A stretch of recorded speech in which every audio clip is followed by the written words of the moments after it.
En avant pour une nouvelle histoire. Et aujourd'hui, je vais vous parler de la corriganophobie, ou peur des lutins. Les lutins sont des petites créatures humanoïdes, en général décrites comme ayant des oreilles pointues, qui aiment les farces et qui peuvent être pour la plupart bienveillantes comme malveillantes. Il existe plusieurs espèces de lutins, comme le gobelin, le léprechaune ou bien évidemment l'espèce qui a donné le nom à la phobie du jour, comme je le présume, les corrigans. Et c'est de eux que nous allons parler. Et la personne que nous allons suivre lors de ce récit se nommera Corentin. De fait, nous pouvons commencer.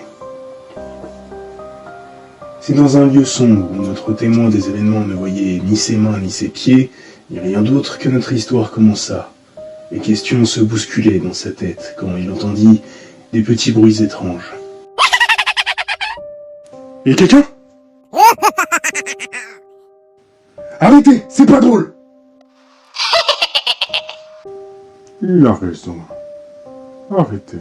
N'affolons pas notre invité. Qui a dit ça ? Où est-ce que vous êtes ? Je vous vois pas. Ne vous inquiétez pas. Pour le moment, nous ne vous voulons aucun mal. Pour le moment ? Oui. Nous verrons après si notre décision changera ou pas, en fonction de votre réussite ou de votre échec. Ma réussite ou mon échec sur quoi ? Nous allons vous faire passer une épreuve. Si vous la réussissez, vous pourrez partir d'ici. Et nous exaucerons un de vos vœux. Et si vous échouez, disons simplement que vous resterez avec nous pour toujours. Alors que Corentin allait protester, il sentit une douleur vive à la tête. Comme si quelqu'un lui avait mis un coup. Et il perdit connaissance. À son réveil, il se trouvait dans une forêt, en plein milieu d'un cercle composé de champignons, qu'on appelle ronde sorcière. Il regarda autour de lui et sentit quelque chose de chaud dans sa poche. En la fouillant, il sortit un cristal qui émettait une légère chaleur, ainsi qu'une douce lumière. Vous êtes enfin réveillé. Parfait. Ce n'est pas la peine de répondre au cristal. Ce que vous entendez a déjà été enregistré. Notre cher ami était bien évidemment surpris d'entendre une voix sortir d'un cristal, surtout quand la voix qui en sortait était celle qu'il avait entendue quand il était plongé dans les ténèbres. Voici votre défi. Vous devez suivre le chemin pavé de champignons. Durant votre parcours, vous aurez différents défis que vous devrez relever pour faire apparaître la suite du chemin. Et si vous réussissez à atteindre le bout du parcours avant la nuit, vous aurez gagné.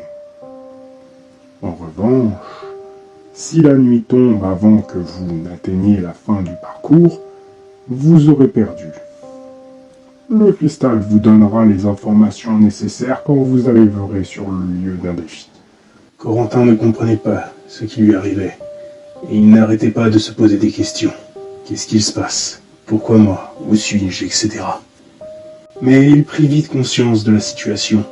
Il n'avait que jusqu'à la tombée de la nuit pour réussir l'épreuve, et il ne savait pas combien de temps il lui restait. Il commença alors à suivre prudemment le chemin de champignons, en espérant que tout se passerait bien durant son épreuve, et qu'il pourrait repartir d'ici. Il marcha pendant un bon moment en suivant attentivement le chemin de champignons jusqu'à arriver dans un nouveau rond de sorcières qui entourait un amas de rochers, ainsi que 2 plateaux de roches sur lesquels étaient posées 2 petites pierres. Sur l'un, les pierres étaient placées de sorte à former ce qu'on appelle un dolmen, et sur l'autre, les pierres étaient posées en vrac. Voici votre premier défi. Ce n'est pas très difficile à comprendre. Il faut juste réparer le dolmen en vous servant des plateaux. Bonne chance. Sans vraiment réfléchir, Corentin prit alors une des pierres du plateau en vrac dans sa main, et le tas de roches en face de lui commença donc à trembler. De fait, il commença à manipuler les pierres, de sorte à ce que les pierres du plateau en vrac soient dans la même disposition que sur l'autre plateau. Une fois que les pierres sur les deux plateaux furent dans une formation identique, les roches en face de Corentin commencèrent à s'envoler dans les airs, pour se reposer petit à petit, pour ressembler aux formations des plateaux. Et c'est alors que le dolmen était reformé que... Félicitations, vous avez réussi l'épreuve. Le chemin doit être apparu derrière le dolmen. Corentin fit le tour jusqu'à aller là où le cristal lui disait d'aller, et effectivement le chemin continuait. Il reprit alors sa route en allant plus vite pour que le temps ne lui fasse pas défaut. Il était plutôt satisfait de sa réussite, mais il avait aussi peur de ne pas sortir de cette forêt. Surtout qu'il avait l'impression d'être constamment surveillé par celle-ci. Finalement, il arriva dans un autre cercle où, cette fois, se trouvait un cristal posé sur un socle au centre du cercle, entouré de plein d'autres socles surplombés d'autres cristaux. Voici votre deuxième défi, un peu plus difficile cette fois. Vous allez devoir faire en sorte que la lumière se diffuse de sorte à former un cercle de lumière, et en même temps que chaque cristal autour du cristal central lui offre un peu de leur lumière. Vous avez 3 moments dans la journée où le soleil offre ses rayons au même cristal que vous utiliserez pour commencer. Juste après le lever, au zénith, et juste avant le coucher. À vous de jouer. Corentin regarda les cristaux et vit qu'un d'entre eux reflétait la lumière dans le vide. Et en regardant vers la cime des arbres au-dessus de lui, il aperçut 3 ouvertures dans les feuillages. Ces ouvertures laissaient passer les rayons du soleil, et la lumière semblait venir de l'ouverture centrale. Ça devait être alors logiquement le zénith. Il se sentit soulagé, et commença à manipuler les cristaux, les faisant tourner sur leur socle pour que la lumière se diffuse comme il le souhaitait. Mais alors qu'il touchait presque au but, la lumière des cristaux s'éteignit.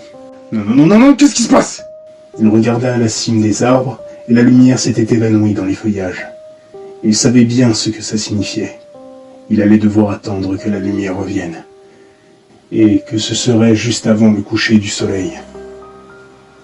La panique envahissait le pauvre homme, qui savait qu'il n'aurait alors que peu de temps pour réussir son 3e défi. Il commençait à se maudire lui-même pour avoir pris son temps avant d'arriver au premier défi.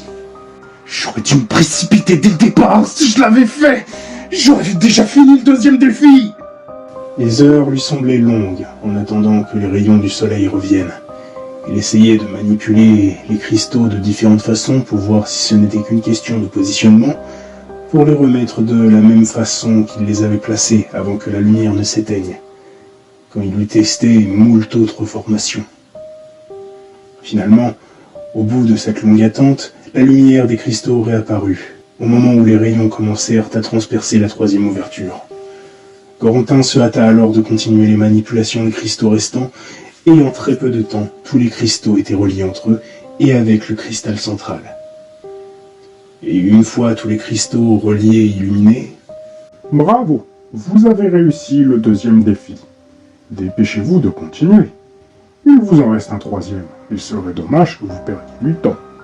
À peine la voix était sortie du cristal de Corentin que celui-ci avait déjà commencé à faire le tour du cercle pour trouver la suite du chemin et avait continué sa route. Cette fois-ci, il courait en suivant le chemin, et il mit peu de temps avant d'arriver au 3e cercle, totalement essoufflé. Mais il n'y avait rien dans le cercle. 3e défi. J'ai perdu un objet de valeur il y a longtemps dans ce cercle. Vous allez devoir creuser et le retrouver. Nous verrons si vous avez de la chance. Panique et désespoir envahissaient notre pauvre âme qui se voyait déjà errer dans cette forêt pour l'éternité. Il ne lui restait pas beaucoup de temps, et il devait s'en remettre à la chance. À mesure que les trous apparaissaient dans le cercle, la lumière du soleil disparaissait peu à peu, alors que Corentin continuait à creuser, recommençant même à creuser dans des trous qu'il avait déjà bien entamés. C'est peut-être dans celui-là? Non, attends, j'ai pas encore creusé ici. Ah! Mais où se trouve sa stupide babiole? Il m'a même pas dit ce que c'était en plus. Non, t'as interdiction de t'éteindre, toi. Tu continues à m'éclairer tant que j'ai pas quitté cette fichue forêt. Au bout d'un moment, quelque chose de dur, mais ne ressemblant pas à de la roche, fit son apparition, après un dernier effort de Corentin. C'est alors qu'avec les ongles ravagés et en sang, les larmes aux yeux et la rage au ventre, il extirpa avec beaucoup d'efforts ce qui semblait être un coffre. Mais à peine le coffre était-il sorti de son trou que les rayons du soleil avaient disparu. Et le cristal ne réagit point cette fois-ci. De plus, le chemin n'était pas apparu. De dépit, Corentin essaya d'ouvrir le coffre, mais il était fermé à clé. Et c'est alors que de nouveaux bruits se firent entendre. Ils entouraient le pauvre homme désespéré qui reconnut ses rires. Il savait que la fin l'attendait. Une flamme s'alluma et apparut alors dans les ténèbres un petit être tenant une torche en forme de bougie. Corentin n'en croyait pas ses yeux. Je suis désolé, mais vous avez échoué. C'est dommage, mais vu que vous avez échoué, je ne pourrai empêcher mon peuple de faire ce qu'il veut de vous. J'espère au moins que vous mourrez vite. La lumière de la torche s'éteignit et un tas de petites lueurs rouges vives apparurent à leur tour dans la pénombre. Corentin espérait avoir mal compris. Mourir? Non, il ne pouvait pas mourir ici. Et c'est alors que dans sa réflexion et dans son désespoir, il sentit quelque chose s'enfoncer dans sa jambe, puis dans son bras, puis de plus en plus de poids et de douleur l'accablaient, à tel point qu'il tomba par terre. Il savait ce qui lui arrivait. Les créatures commençaient à le mordre et à le dévorer. Et c'est dans les hurlements de douleur causés par les morsures et la chair arrachée et dévorée de notre pauvre âme meurtrie que se termina cette histoire. Je rouvris les yeux, après avoir ressenti toute la douleur qu'il avait ressentie avant que son âme succombe, et dû faire ménage de ce carnage. Je suis retourné voir les enveloppes de certaines âmes brisées dans lui quand je terminais le ménage, et alors qu'il ne restait que des ossements ensanglantés quand je l'ai extirpé de son cauchemar, la dernière fois que je l'ai vu, son enveloppe avait repris sa forme initiale. Même si bien évidemment, il arborait la même expression que toutes les autres âmes brisées. Je vais mettre fin à ce chapitre, et enchaîner avec le prochain. Car à moins que je ne me trompe, le village a arrêté d'enlever les âmes pour le moment. Du moins, je l'espère.